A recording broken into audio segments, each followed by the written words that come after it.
Hello everyone. In previous video we have discussed about the modern periodic table, है ना।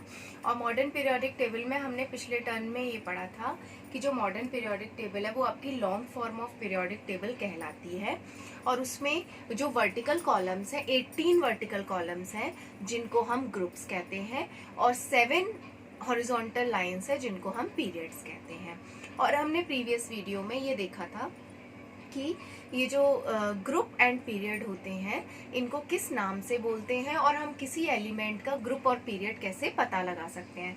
तो हमने ये देखा था कि अगर हमें किसी एलिमेंट का ग्रुप नंबर पता लगाना है तो लास्ट शेल को हम क्या कहते हैं, वैलेंस शेल।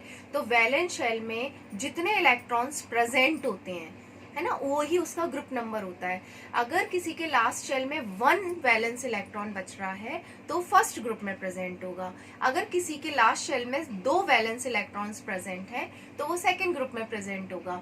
लेकिन अगर वैलेंस इलेक्ट्रॉन 2 से ज्यादा होते हैं, ठीक है, जैसे किसी का एटॉमिक नंबर 13 है, तो अगर एटॉमिक नंबर 13 है तो उसका इलेक्ट्रॉनिक कन्फिग्रेशन होगा 283। तो यहाँ पर लास्ट शेल में 3 इलेक्ट्रॉन प्रेजेंट है, 3 वैलेंस इलेक्ट्रॉन्स प्रेजेंट है, तो यहाँ पर इसका ये ग्रुप नंबर ये नहीं होगा। अगर 2 से ज्यादा होते हैं वैलेंस इलेक्ट्रॉन तो हम +10 कर देते हैं, तो यहाँ पर ग्रुप नंबर क्या हो गया, 13।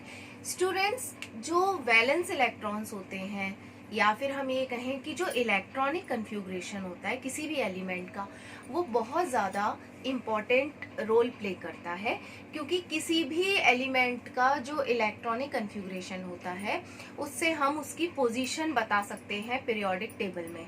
अगर जितने शेल्स बन रहे होंगे KLMN, उस हिसाब से हम पीरियड बता सकते हैं। अगर किसी के यहाँ पर 3 शेल बन रहे हैं तो वो थर्ड पीरियड में प्रेजेंट होगा।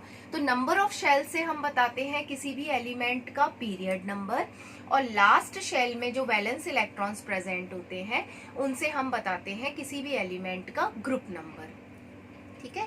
और हमें जैसे ही ग्रुप नंबर और पीरियड नंबर पता चलता है वैसे ही हमें एलिमेंट की सारी प्रॉपर्टीज पता चल जाती हैं। जैसे अगर कोई एलिमेंट ग्रुप 1 में प्रेजेंट है, सपोज 281, तो 1 ग्रुप में प्रेजेंट है, तो वैसे ही हम पता लगा लेते हैं कि ये एलिमेंट ग्रुप 1 में प्रेजेंट होगा। और ग्रुप 1 में मेटल्स पाई जाती हैं, ठीक है। तो हम आराम से उसका नेचर बता सकते हैं कि इस एलिमेंट का नेचर क्या होगा। मेटल होगा तो ये लूज करेगा इलेक्ट्रॉन्स, तो it is electro positive in nature. In today's video we will discuss about different trends. Okay, trends means students generally properties of elements. जैसे हमने ग्रुप में किसी एलिमेंट को रखा, ठीक है, तो वो अगर हम ग्रुप में टॉप टू बॉटम नीचे आते हैं, टॉप टू बॉटम आते हैं, तो उस एलिमेंट की प्रॉपर्टीज कैसे वेरी करती हैं, कैसे चेंज करती हैं। तो in this video we will discuss about these trends. These trends are very important and these trends are important for your board exams as well as for NTSE exams, ठीक है। तो हम स्टार्ट करते हैं। पहला ट्रेंड है हमारा atomic radius. तो हमारे दिमाग में ये क्वेश्चन आता है कि एटॉमिक रेडियस होती क्या है। एटॉमिक रेडियस क्या होती है कि किसी भी एलिमेंट का अगर हम एटॉमिक स्ट्रक्चर देखें तो उसके न्यूक्लियस के सेंटर से, ठीक है, न्यूक्लियस के सेंटर से वैलेंस शेल तक की डिस्टेंस क्या कहलाती है, एटॉमिक रेडियस। तो एटॉमिक रेडियस हमें पता चल गया। अब हम अपनी पीरियोडिक टेबल में आते हैं। हम जानते हैं पीरियोडिक टेबल में जो वर्टिकल लाइंस है उनको कहते हैं हम ग्रुप, और जो हॉरिजॉन्टल लाइंस है उनको कहते हैं हम पीरियड्स, ठीक है। तो इसमें क्या होता है कि जो फर्स्ट ग्रुप में जिन एलिमेंट को रखा गया है उनके लास्ट शेल में 1 वैलेंस इलेक्ट्रॉन प्रेजेंट होता है। जिनकी वैलेंसी 1 होती है उनको हम फर्स्ट ग्रुप में रखते हैं, जिनकी वैलेंसी 2 होती है उनको हम 2 ग्रुप में रखते हैं, और जिनकी वैलेंसी 3 होती है उसको हम 13 ग्रुप में रखते हैं, ठीक है, क्योंकि लास्ट शेल में 3 बचेंगे तो अपन +10 करेंगे, और 3 से लेकर 12 तक हमारे सिलेबस में ही नहीं है ग्रुप में, ठीक है। ओके, तो एटॉमिक रेडियस डिस्कस करते हैं कि ये ग्रुप में अगर हम देखें, ग्रुप में atomic radius top to bottom, ठीक है, ग्रुप में atomic radius top to bottom increase करती है। इस इंक्रीज करने का क्या मतलब है, इस इंक्रीज करने का ये मतलब है कि ग्रुप्स में एलिमेंट्स कैसे अरेंज किए गए हैं। जनरली मॉडर्न पीरियोडिक टेबल बढ़ते हुए एटॉमिक नंबर्स पे बेस्ड है। तो हम देखते हैं कि अगर हम ग्रुप में देखें तो यहाँ पर हमारा होगा हाइड्रोजन, यहाँ पर हमारा होगा लिथियम, यहाँ पर होगा हमारा सोडियम। तो हाइड्रोजन का एटॉमिक नंबर 1, लिथियम का कितना हो गया 3, सोडियम का कितना होता है 11। तो तुम देख रहे हो कि हाइड्रोजन में तो एक ही शेल बनेगा और लिथियम में कितने शेल बनेंगे, 3 बनेंगे, 2,1 इसका इलेक्ट्रॉनिक कन्फिगरेशन होगा। और सोडियम में कितने बनेंगे 3, 2, 8, 1। तो हम ये देख रहे हैं कि ग्रुप्स में जब हम टॉप टू बॉटम आते हैं तो नंबर ऑफ शेल्स बढ़ते हैं। ठीक है, जैसे जैसे एटॉमिक नंबर बढ़ता है वैसे वैसे नंबर ऑफ शेल्स बढ़ते हैं।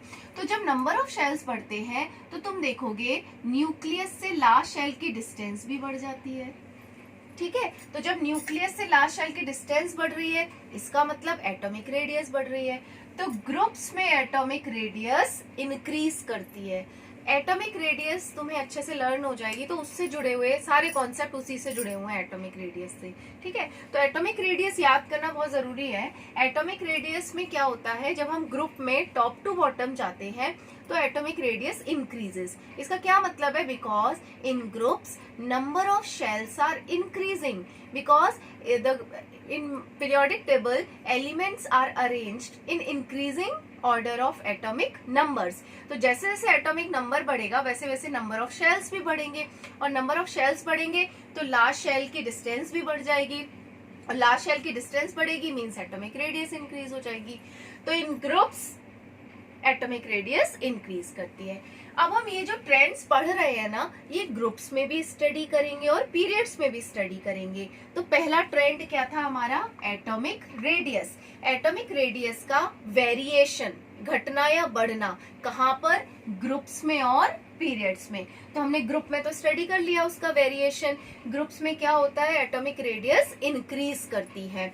अब पीरियड की बात करते हैं। पीरियड में क्या होता है कि नंबर ऑफ शेल्स नहीं बढ़ते हैं। जैसे ये ग्रुप नंबर 1 है, ये ग्रुप नंबर 2 है, तो देखो इसके लास्ट शेल में 1 इलेक्ट्रॉन होगा, इसके लास्ट शेल में 2 इलेक्ट्रॉन्स होंगे, इसके लास्ट शेल में 3 इलेक्ट्रॉन्स होंगे, है ना। ओके, तो देखो इसमें एक ही शेल बनेगा, इसमें कितने होंगे, एटॉमिक नंबर 2 है तो यहाँ पर 2 बेशक बन गए, लेकिन यहाँ पर कितने हैं 2, 8, 3। ठीक है, ये 3। तो अभी हम ये इधर देखें 2, 8, 4। तो तुम देख रहे हो इनमें 3 ही 3 है। इसमें बेशक थोड़ी सी इंक्रीज हुई है, लेकिन अगर हम और फर्दर ग्रुप्स में चले तो हम ये देखते हैं 13 में भी 3 शेल बने हैं, 2, 8, 3। 14 में भी 2, 8, 3। लेकिन क्या हुआ, सॉरी 2, 8, 4। 13 ग्रुप में हम क्या देख रहे हैं, लास्ट शेल में 3 इलेक्ट्रॉन थे और 14 ग्रुप में क्या देख रहे हैं, लास्ट शेल में 4 इलेक्ट्रॉन्स थे। तो इसमें हम पीरियड्स में क्या देख रहे हैं कि रेडियस नहीं बढ़ रही है, number of electrons are increasing. और नंबर ऑफ इलेक्ट्रॉन्स इंक्रीज कर रहे हैं तो नंबर ऑफ प्रोटॉन्स भी बढ़ रहे हैं। तो इफेक्टिव न्यूक्लियर चार्ज, टोटल जो न्यूक्लियर चार्ज है वो आपका इंक्रीज हो रहा है। तो इसमें क्या है कि अट्रैक्शन बढ़ रहा है, प्रोटॉन्स और इलेक्ट्रॉन्स, इलेक्ट्रॉन्स भी बढ़ रहे हैं, प्रोटॉन्स भी बढ़ रहे हैं, तो अट्रैक्शन बढ़ रहा है तो एटॉमिक रेडियस डिक्रीज करती है। Got it. तुम इसमें देखोगे, देखो 15 ग्रुप है जैसे, तो 2, 8, 5 शेल तो 3 ही बने, लेकिन नंबर ऑफ वैलेंस इलेक्ट्रॉन कितने हो गए इधर 5, इधर नंबर ऑफ वैलेंस इलेक्ट्रॉन कितने हो गए 4, इधर कितने हो गए 3, इधर हो गए 2, इधर हो गए 1। ठीक है, तो इसमें तुम देख रहे हो शेल्स बेशक नहीं बढ़ रहे हैं लेकिन number of electrons in last shell they are increasing.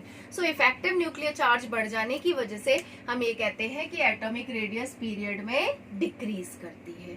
ठीक है, तो हमने एक ट्रेंड पढ़ा।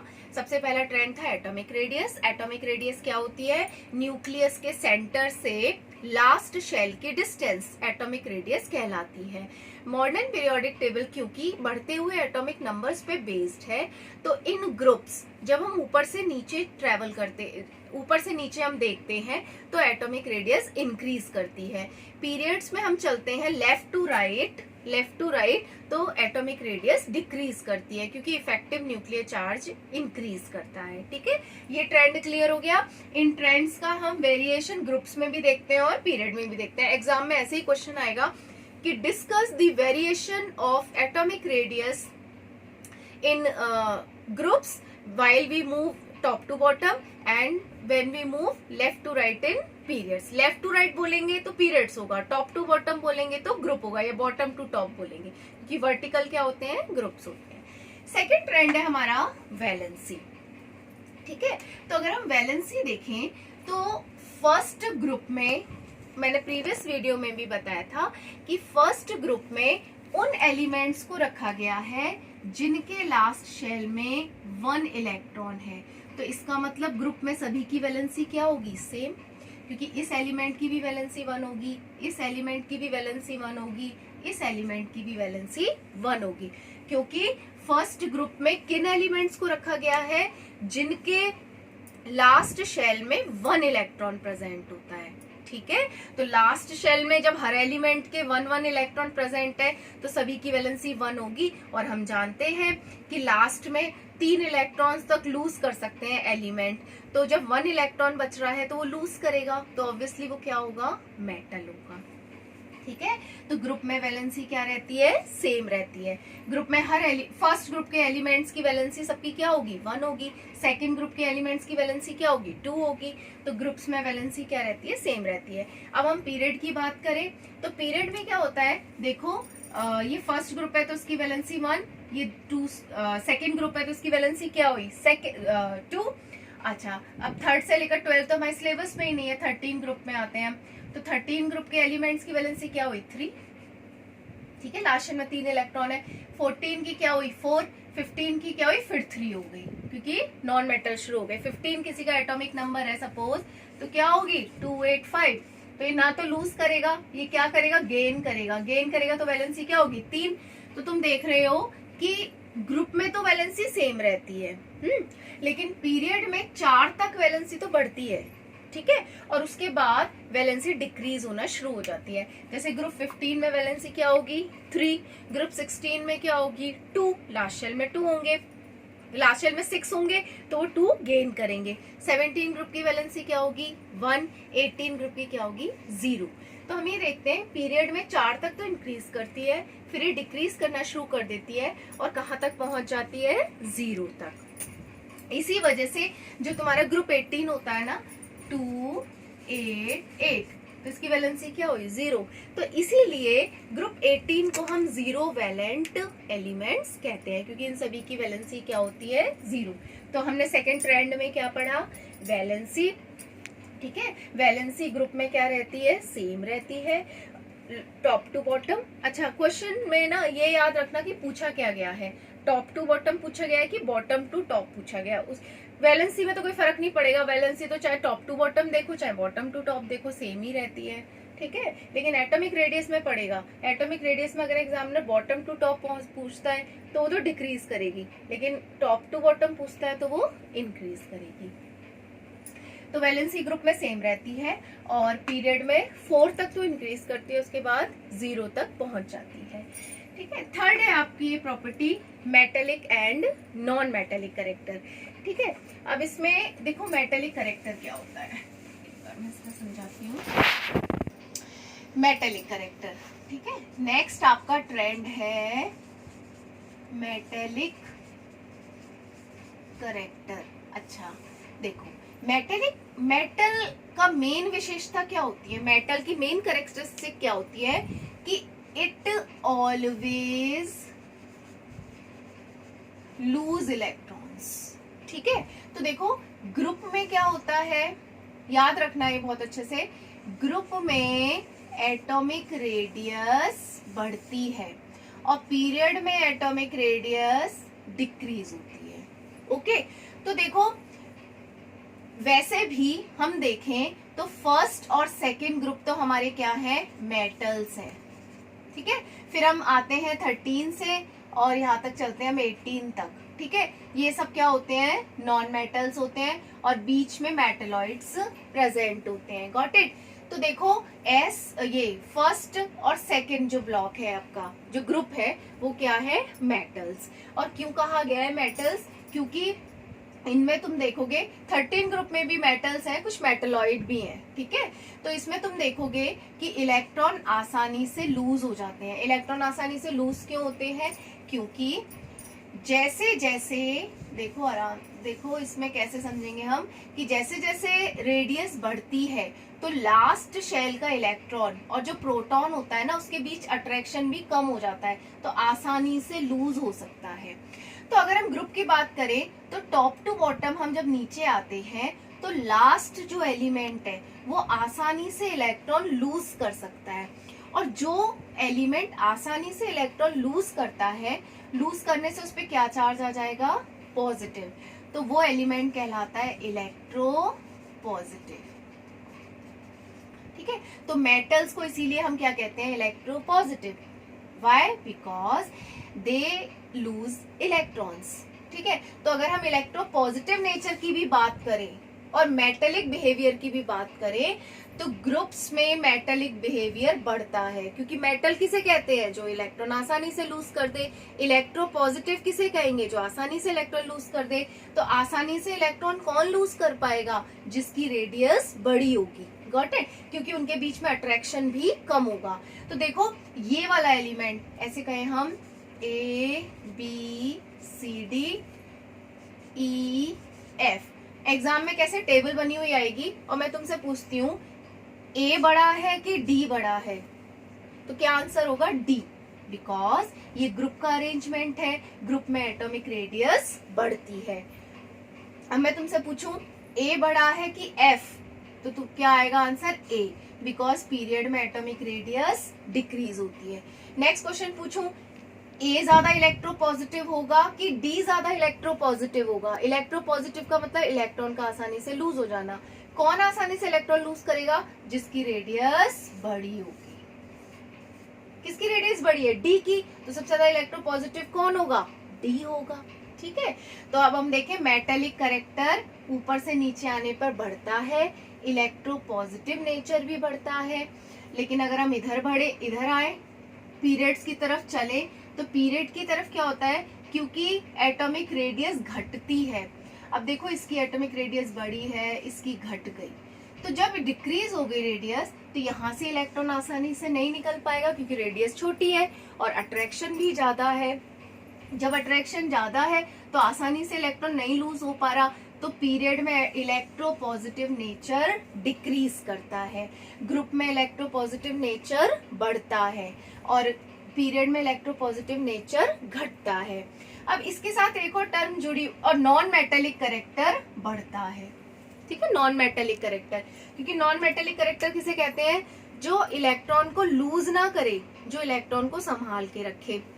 और इलेक्ट्रॉन को संभाल के कौन रखेगा, जिसकी रेडियस छोटी होगी, वो लूज नहीं करने देगा। तो हमारे पीरियड में क्या होता है, इलेक्ट्रो पॉजिटिव नेचर तो घटता है और इलेक्ट्रो नेगेटिव नेचर बढ़ता है। और ग्रुप की बात करें हम, तो ग्रुप में ऊपर से नीचे आने पर इलेक्ट्रो पॉजिटिव नेचर बढ़ता है, लेकिन अगर आप बॉटम से चले टॉप पे तो इलेक्ट्रो नेगेटिव नेचर बढ़ता है। ठीक है, तो अब मैं तुमसे पूछूं A ज्यादा इलेक्ट्रो नेगेटिव होगा कि D? A से और D में कंपेयर करें अगर हम, तो A ज्यादा इलेक्ट्रो नेगेटिव होगा कि D? तो A ज्यादा इलेक्ट्रो नेगेटिव होगा। क्यों? क्योंकि इसकी रेडियस छोटी होगी एज कंपेयर टू D। और इलेक्ट्रो नेगेटिव किसे कहते हैं, जो इलेक्ट्रॉन को लूज ना करे, गेन करे, संभाल के रखे। ठीक है, तो ये नेचर था electro positive nature and electro negative nature. ठीक है, तो मैं इलेक्ट्रो पॉजिटिव बता ही दिया, इलेक्ट्रो नेगेटिव नेचर बता दिया। और ये अगर हम देखें तो पीरियड में हम चलते हैं तो मेटेलिक कैरेक्टर घटता है, नॉन मेटेलिक कैरेक्टर बढ़ता है। ये नॉन मेटल्स की तरफ हम जा रहे हैं तो नॉन मेटेलिक बिहेवियर बढ़ेगा। ठीक है, और ग्रुप में आते हैं तो मेटेलिक कैरेक्टर इंक्रीज करता है, नॉन मेटेलिक कैरेक्टर डिक्रीज करता है। ये सारी चीजें मैंने तुम्हें नोट्स में भी लिखा दी हैं, और इनमें से कोई प्रॉब्लम हो तो तुम पूछ सकते हो। Got it? और एक और बात है इसमें, इन ट्रेंड्स में electro positive, electro negative, non metallic, अच्छा एक और बात कि इसमें, ठीक है, तो जो इलेक्ट्रो पॉजिटिव नेचर होता है वो ग्रुप में बढ़ता है। इलेक्ट्रो पॉजिटिव नेचर क्या हो गया, लूजिंग इलेक्ट्रॉन्स, और electro negative nature gaining electrons. तो जिसकी रेडियस छोटी होगी वो लूज नहीं करेगा, जिसकी रेडियस बड़ी होगी वो लूज कर देगा। तो ग्रुप में इलेक्ट्रो पॉजिटिव नेचर बढ़ता है, लेकिन पीरियड में इलेक्ट्रो नेगेटिव नेचर इंक्रीज करता है। अच्छा एक और बात है, कभी कभी एग्जाम में ये क्वेश्चन पूछ लिया जाता है कि तुम्हें ग्रुप 1 के एलिमेंट दे दिए, ठीक है, सपोज लिथियम, सोडियम, और तुमसे पूछा जाएगा कि कैसे ऑक्साइड बनाएंगे, इनका नेचर क्या होगा। तो याद रखना, क्योंकि ये मेटल्स हैं और मेटल्स के ऑक्साइड कैसे होते हैं, बेसिक। ठीक है, और तुमसे कह दिया जाए ग्रुप 14 के एलिमेंट्स है कार्बन, सिलिकॉन, ठीक है, ये कौन है, नॉन मेटल्स, इनके ऑक्साइड कैसे होते हैं, एसिडिक, ठीक है। तो मेटल्स के ऑक्साइड कैसे होते हैं, बेसिक, और नॉन मेटल के ऑक्साइड कैसे होते हैं, एसिडिक। अच्छा, एक और क्वेश्चन पूछा जा सकता है कि एक एलिमेंट है जिसका एटॉमिक नंबर है 12, ठीक है, सॉरी 13 है जिसका एटॉमिक नंबर, तो इसके ऑक्साइड का क्या फॉर्मूला होगा। तो देखो X के ऑक्साइड का क्या फॉर्मूला होगा, तो X फॉर्मूला लिखने के लिए हमें वैलेंसी चाहिए होती है, वैलेंसी के लिए हमें इलेक्ट्रॉनिक कन्फिग्रेशन चाहिए, एटॉमिक नंबर दे रखा है, X का एटॉमिक नंबर कितना है 13, तो सबसे पहले इसका इलेक्ट्रॉनिक कन्फिग्रेशन लिख लो, कितना हो गया 283, तो X की वैलेंसी कितनी निकल के आ गई 3, लूज करेगा, ठीक है। ऑक्साइड की कांस्टेंट होती है -2, तो क्रिस क्रॉस कर दो, फॉर्मूला क्या बन गया X2O3, गॉट इट। इस टाइप के क्वेश्चंस आ जाते हैं कभी कभी, और पूछा जाता है तुमसे कभी कि एक एलिमेंट है जो ग्रुप 11 में प्रेजेंट है और एक एलिमेंट है जो ग्रुप 17 में प्रेजेंट है, ठीक है, तो इसका इलेक्ट्रॉनिक कन्फिग्रेशन क्या हो गया 281 और इसका क्या हो गया 287। तो ये अगर मैं ये पूछा जाएगा क्वेश्चन कि एक एलिमेंट है जो ग्रुप जिसका एटॉमिक नंबर 11 है और जिसका एटॉमिक नंबर 17 है, तो ये दोनों आपस में ना बॉन्डिंग कर रहे हैं, तो किस टाइप का नेचर होगा बॉन्डिंग का। तो देखो X का 11 है तो ये तो मेटल हो गया क्योंकि ये लूज करेगा, तो इसका क्या नेचर हो गया मेटल, और ये क्या करेगा गेन करेगा, तो ये इसका नेचर क्या हो गया नॉन मेटल।